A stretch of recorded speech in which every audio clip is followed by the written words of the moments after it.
Ninakusalimu kwa jina lipitalo majina yote, jina la Bwana wetu Yesu Kristo.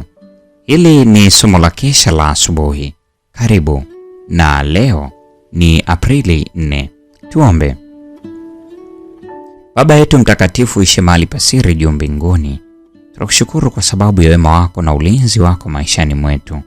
Tunasema asante kwa ajili ya siku hii ya leo.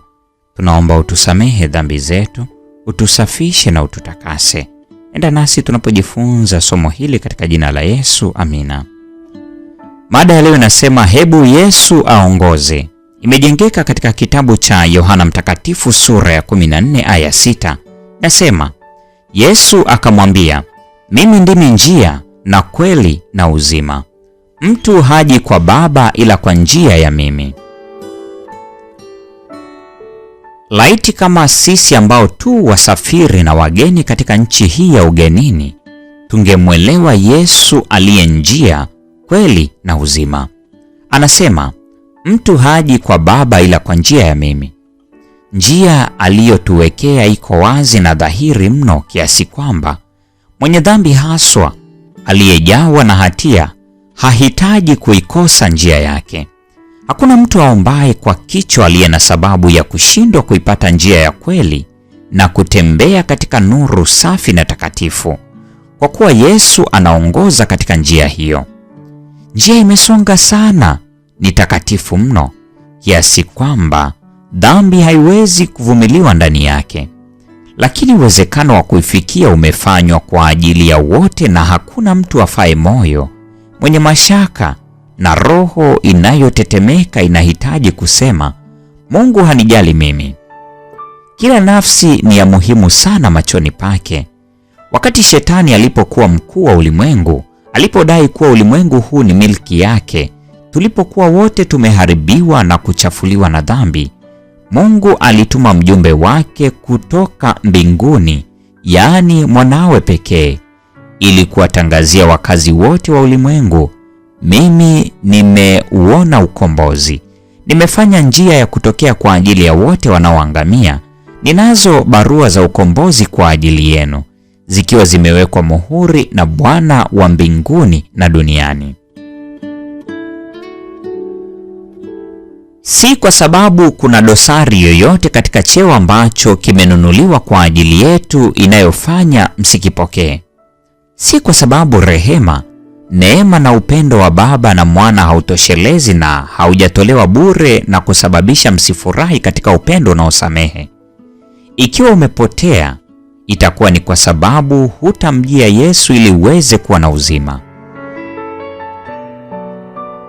Mungu anasubiri kutoa baraka ya msamaha wa dhambi, msamaha kwa ajili ya maovu na zawadi ya haki juu ya wote ambao watauamini upendo wake na kupokea wokovu wake. Yesu yuko tayari kumwambia mwenye dhambi atubuye, tazama, nimekuondolea uovu wako. Zakaria sura ya 3 aya 4 hadi ya 7. Yesu ni kiungo kiunganishacho kati ya Mungu na mwanadamu. Damu ya Yesu Kristo ni ombi madhubuti lizungumzalo kwa niaba ya wenye dhambi. Hii ni Aprili 4, mada ikisema, hebu Yesu aongoze. Mungu atubariki sote na neema yake idumu kuwa nasi sasa na hata milele. Amina.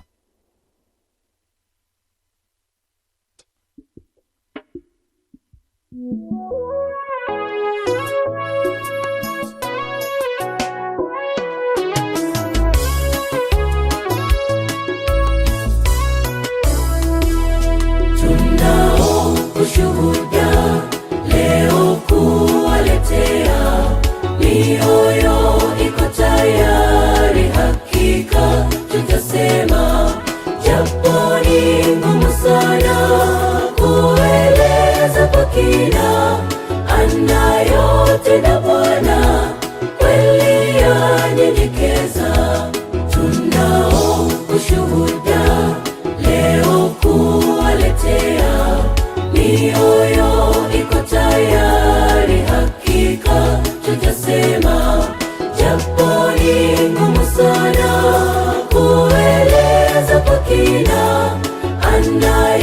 tena Bwana kweli yanyenyekeza.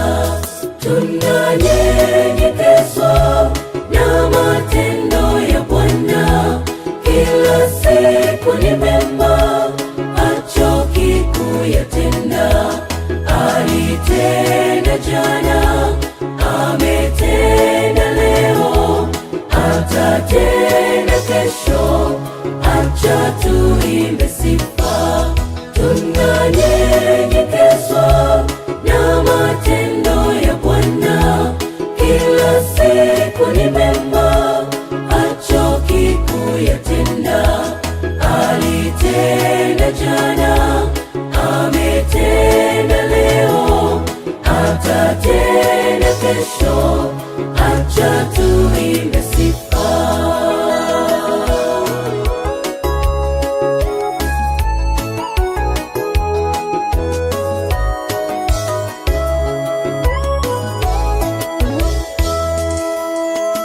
Yesu, wewe uliamua kutupa fursa hii adhimu ambayo wengi wamekosa. Tunanyenyekezwa, wengine hatukuyaomba, Bwana wewe uliyatenda, twakutukuza. Haleluya, haleluya, amen. Yesu, wewe uliamua kutupa fursa hii adhimu ambayo wengi wamekosa.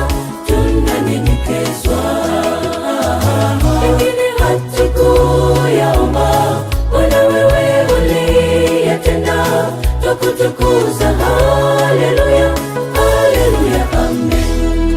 Tunanyenyekezwa na matendo ya Bwana, kila siku ni mema, hachoki kuyatenda. Alitenda jana, ametenda leo, atatenda kesho. Acha tuimbe sifa.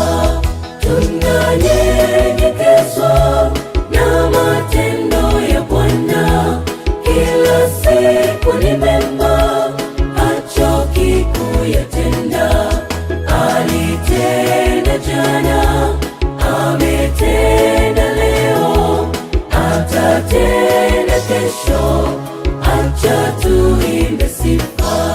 Tunanyenyekezwa na matendo ya Bwana, kila siku ni mema, hachoki kuyatenda.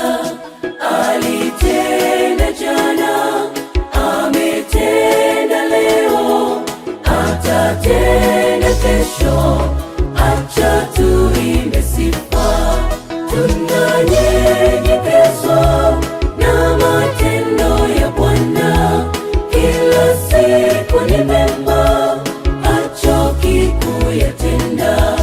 Alitenda jana, ametenda leo, atatenda kesho. Acha tuimbe sifa.